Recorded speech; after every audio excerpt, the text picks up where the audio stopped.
Hi there, today we're going to be looking at another tune from Final Fantasy VII. This one is called Goodnight, or Goodnight Until Tomorrow. It's quite a short one, but let's take a look. Okay, so let's talk about the harmony first. So we're in the key of F sharp minor, and it does start with that. So we've got F sharp minor 7 to D major 7, then B minor 7 to G major 7, back to F sharp minor 7. Now all of these chords, apart from G major 7, are in the key of F sharp minor. G flat major is commonly called a flat 2 major 7, and that's very commonly used because the same chord is used very commonly in its relative major. Quick sidestep, if we talk about F sharp minor's relative major, which is A major, one of the most common chords that's used, even though it's not, because A major has G sharp, giving us a G sharp diminished chord that usually resolves. But almost as common is the idea of lowering that G sharp to just a regular G, and then that resolving. It's not diatonic to A, but it's just so commonly used that it's not weird to hear it. And then of course that same G chord that we were using to get back to A is then used by composers when they're in the relative minor. So the relative minor of A major is F sharp minor. You can hear that same G being used. If I was playing in F sharp minor and staying strictly to diatonic harmony, the 2 chord would be G sharp diminished.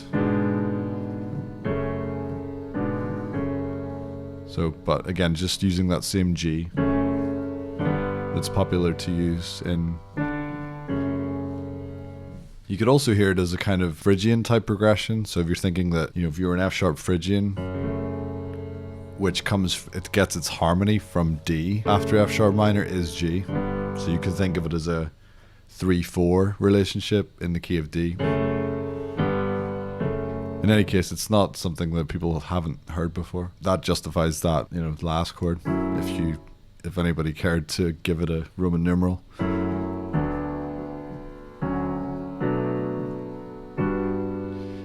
But what's more interesting is the relationship between, there's 2 chords per bar, and it's interesting to see their relationship and not, something beyond just talking about what the Roman numerals are. So if the first bar has F sharp minor to D major, so the quality is changing from minor to major, and also the root motion in the bass is going down a major third from F sharp to D.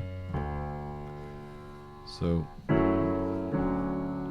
and then look at the next bar, we have B minor 7 to G major 7.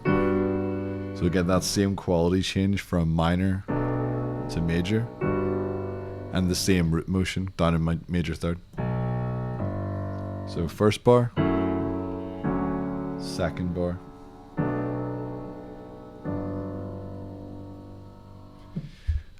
or you could also hear it as the bass descending down a G major 7 arpeggio from the 7. You could hear it that way as well.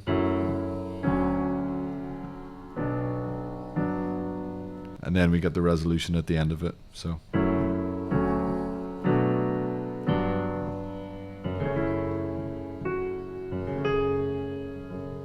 there's a 9 there at the end.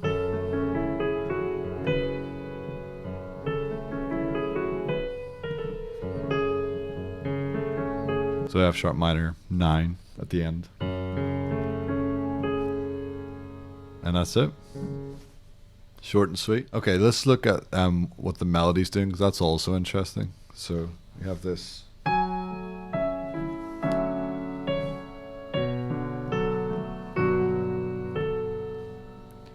So even just look at this. So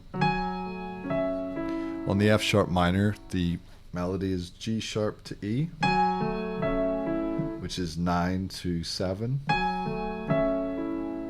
And then look at the melody on the D major,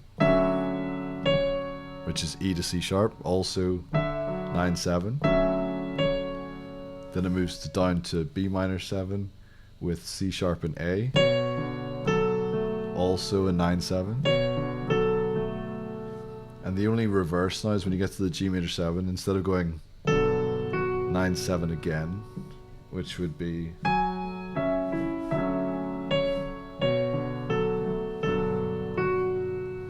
but it's flipped at the end, so instead of 9/7 it's 7/9.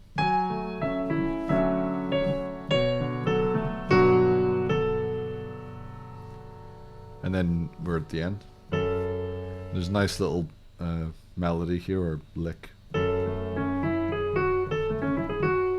So this is starting at the minor third, dropping an octave, and then climbing up the minor 9 arpeggio. Then resolving on the root note. I like that it goes further, so now that's the 11. So just to extend the ending a little bit more. And then this chromatic fall. And I love that it was a chromatic fall to a color, because it could have went, just fall to the root note. But I love that it's...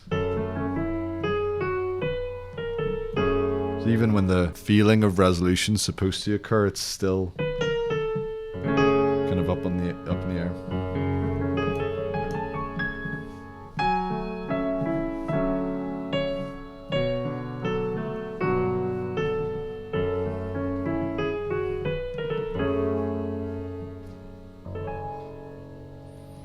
Alright, that's us. Thanks for watching. I'll see you next time.